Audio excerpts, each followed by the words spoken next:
Hari ini kita akan membuat sajian hangat perpaduan lembutnya sagu dan manisnya ubi, bubur sagu ubi. Pertama-tama kita siapkan dulu bahan pokoknya. Di sini ada ubi kuning. Aku gunakan 2 buah ubi. Selain ubi, di sini juga aku sudah siapkan tepung sagunya. Ubi kuning sudah dikupas, kemudian dipotong dadu dan dicuci bersih seperti ini. Kita akan mulai rebus potongan ubi. Di atas kompor sudah aku masak air. Di sini aku masukkan juga daun pandannya. Masukkan ubi ke dalam air mendidih, biarkan beberapa saat sampai ubinya mulai terasa empuk. Selanjutnya kita siapkan tepung sagunya. Di sini aku ambil 300 gram tepung sagu dan nanti kita akan larutkan tepung sagu ini dengan air. Untuk takarannya 100 gram tepung sagu kita larutkan dengan 70 ml air. Karena ini aku menggunakan 300 gram tepung sagu, maka air untuk melarutkan sebanyak 210 ml. Kita tuang airnya sedikit demi sedikit. Kalau sudah kita tuang yang pertama, hasilnya akan mengental seperti ini. Dan selanjutnya kita akan tuang lagi air yang sisa tadi. Kita tuang semuanya aja dan kita aduk-aduk.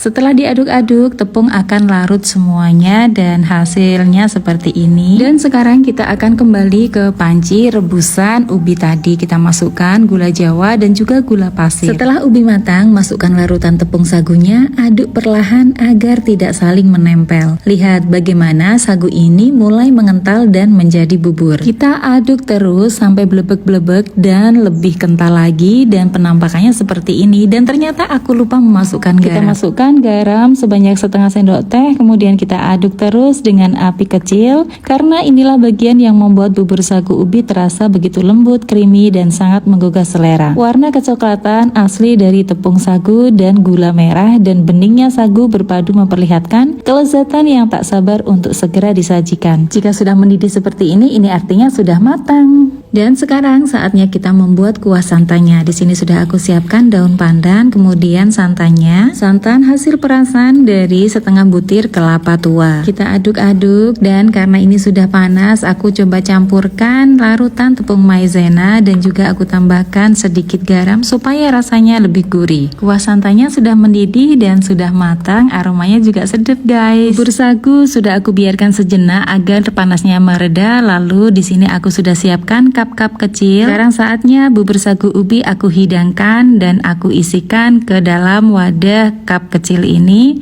untuk kita bagi-bagi nanti, karena kalau dimakan sendiri bubur sebanyak ini nggak mungkin habis ya guys. Sekarang kita tuang perlahan untuk kuah santannya. Kuah santannya begitu putih dan kental, rasanya pun gurih. Uap panasnya yang terbang di udara membawa harum manis gula merah dan aroma khas santan dan mengundang siapapun untuk segera mencicipinya. Dan di sini setelah aku masukkan ke dalam cup, aku tutup dibantuin oleh bapaknya untuk dibagi-bagikan ke tetangga atau kerabat terdekat. Setelah nata ini selesai, kita juga pengen dong nyobain rasanya bagaimana sih bubur sagu ubi yang kita buat hari ini. Bubur sagu ubi hidangan sederhana yang selalu berhasil menghadirkan kehangatan. Cocok dinikmati bersama keluarga atau menjadi camilan favorit di sore hari. Setiap sendoknya memberikan manis yang pas, tekstur chewy yang menyenangkan dan rasa hangat yang memanjakan. Selamat mencoba resep ini di rumah. Rasakan nostalgia dalam semangkuk bubur sagu ubi yang dibuat dengan cinta dan kehangatan.